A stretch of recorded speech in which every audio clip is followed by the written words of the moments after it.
Hello friends, welcome back to another What's for Dinner video where I share what we had for dinner this week along with recipe links and step-by-step instructions. I hope you guys enjoy this video and get some dinner ideas.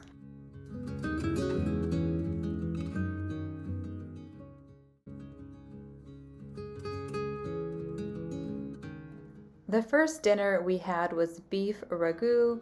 I have about 4 pounds of chuck steak here, which I trimmed the fat and cubed it all up. I transferred the meat to a non-stick pot with a little bit of avocado oil.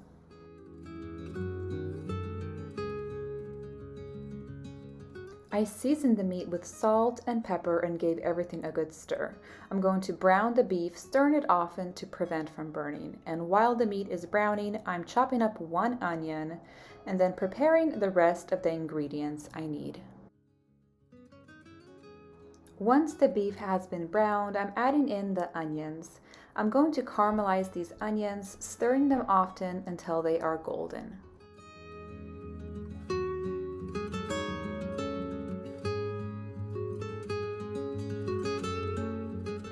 Then I add in my crushed garlic and saute this for about 30 seconds until the aroma is released.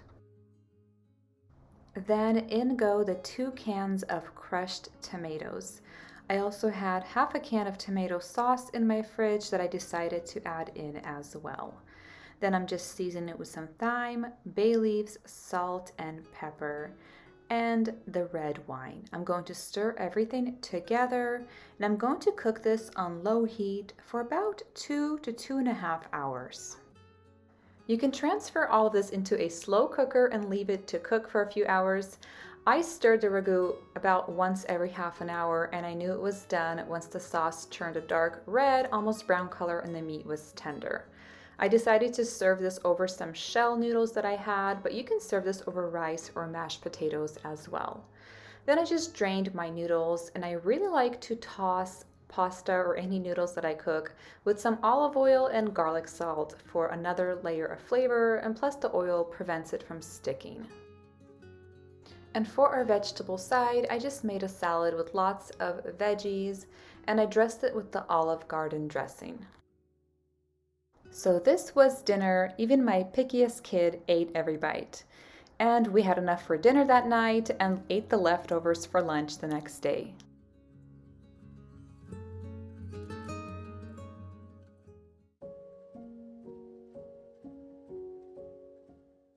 The next day I made this 30-minute pepper steak stir fry. I'm starting off by trimming and slicing about 2 pounds of flank steak into strips, and I'm just putting them aside.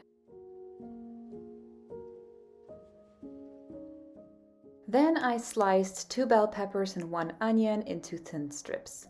I preheated a large skillet with some avocado oil. If you have a wok, go ahead and use that. And I'm seasoning the meat with some pepper and paprika. No salt, since the soy sauce will be salty enough. I'm going to cook the beef until it is browned. While the meat is cooking, I'm going to go ahead and make the sauce. Into a measuring cup, I just add the soy sauce, some fresh ginger, fresh garlic, brown sugar, and cornstarch. Just whisk it together until combined and set it aside until needed.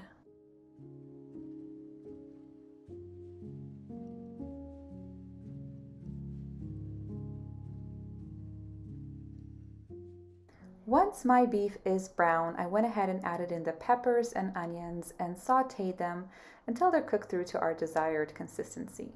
Meanwhile, I made some brown rice in the Instant Pot to go with the stir fry. I cooked 2 cups of brown rice for our family.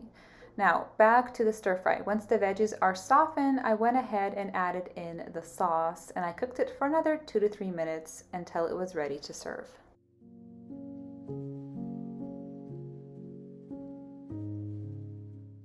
So this was dinner. I served this with cucumbers and fruit for the kids since they don't like the peppers. But me and my husband ate all the peppers and onions we could get. We had enough for dinner that night and 1 bowl of leftovers for myself for lunch the next day.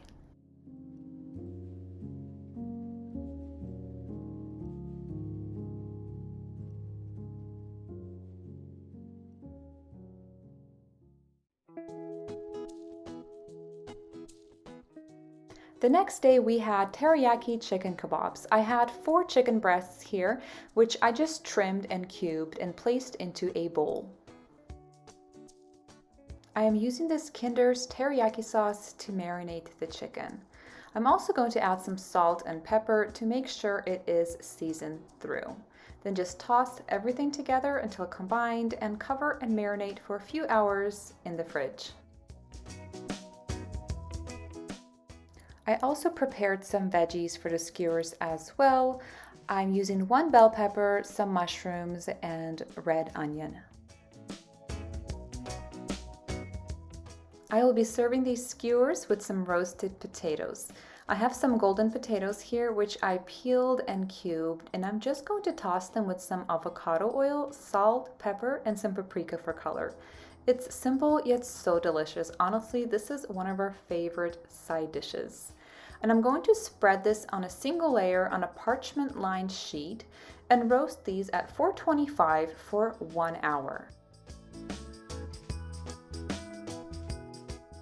For the vegetable side, we're just having corn on the cob, and I just boil my corn in some salted water for about 1 hour. Now, I placed the veggies I chopped for the skewer into the same bowl that I just used for the potatoes, and I'm going to toss them with some salt, oil, and pepper and paprika because nobody likes to eat bland veggies. It is now time to assemble the skewers, and I'm using my favorite metal skewers for this. If you are using wooden ones, make sure you soak them in some water to prevent them from burning.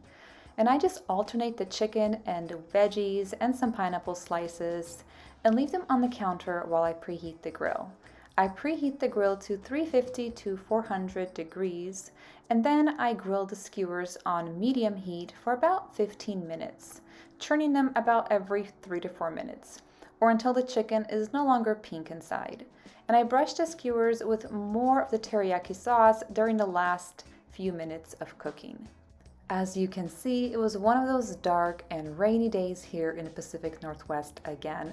Not the best day for grilling, but we did all appreciate this dinner. Everything about it reminded us of summer, and we can't wait until the warmer days ahead. I hope you guys enjoyed this video and got some dinner ideas. Thank you so much for watching. I hope you all have a wonderful day.